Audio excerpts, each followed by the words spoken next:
Stakabadhi ghalani. Matokeo yake ni nini?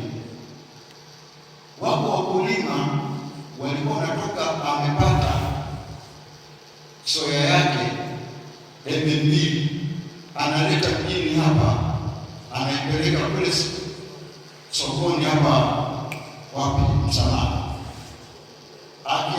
Akipanda kwenye gari, inaonekana kwenye geti pale amebeba soya, anashusha.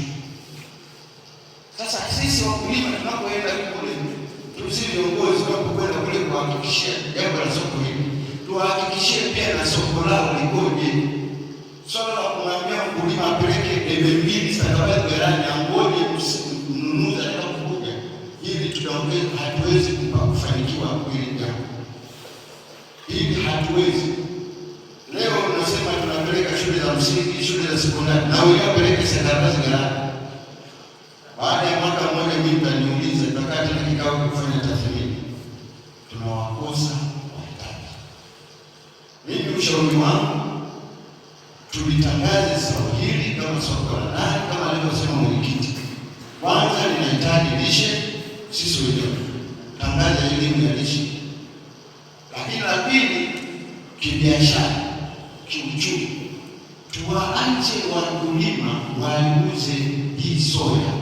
Mtaona hii itapanda kweli. Lakini tunamania soko la stakabadhi ghalani. Kwanza mimi sitaki, kama ndivyo kupeleka soko hili ghalani, mimi na ushauri mwenyekiti, tuliruhusu zao hili. Na wakati fulani hata Wizara ya Kilimo ilikuwa na maelezo tofauti kuhusiana na hili zao. Tuliuliza mpaka kwa waziri wa kilimo wakati ule, Mheshimiwa Bashe, kweli zao la soya liingie kwenye soko stakabadhi ghalani wakati wanaolima ni wachache?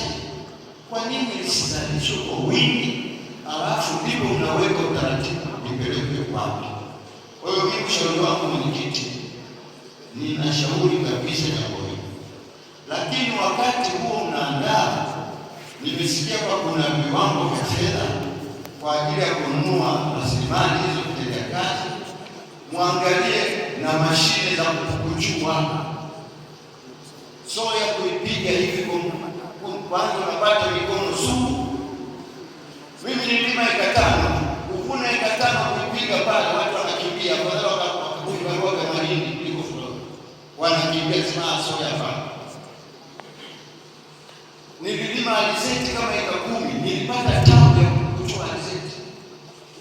Sasa unapoleta huu mpango, mlete pia teknolojia kurahisishia mkulima mwenye eka 5, 10, 2, 1, kama ambavyo sasa kuna teknolojia za kuchua mahindi. Hata kama ukilima nusu eka, jamaa anabadilisha ile mtambo ule kwenye pilipili, anaenda kuchukulia dakika kadhaa, mahindi yako tayari. Habari ile ya kupiga mahindi ya mipito na wakati.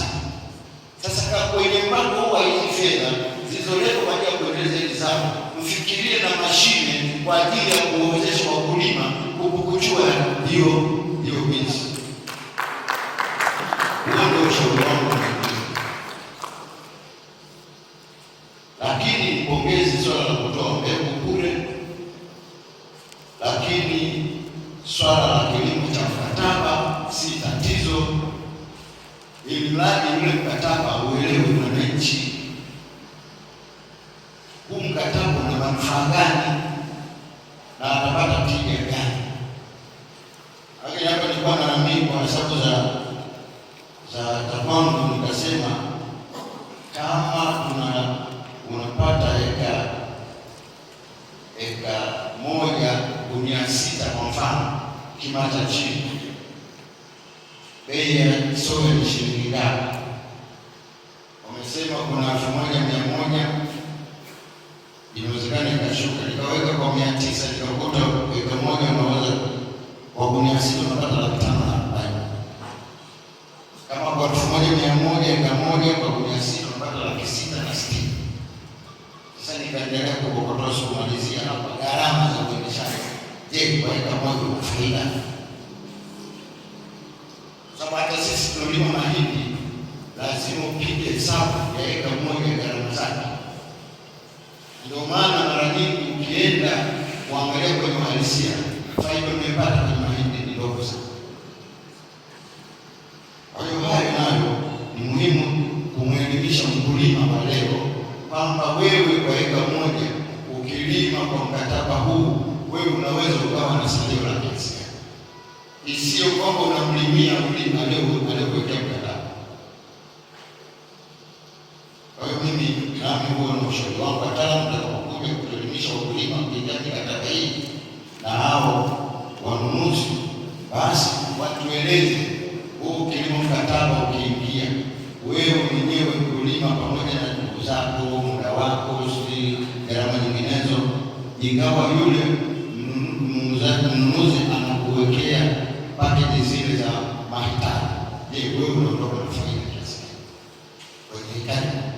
Hii tusimfiche mkulima, tumwambie wewe utapata $100,000 au $200,000.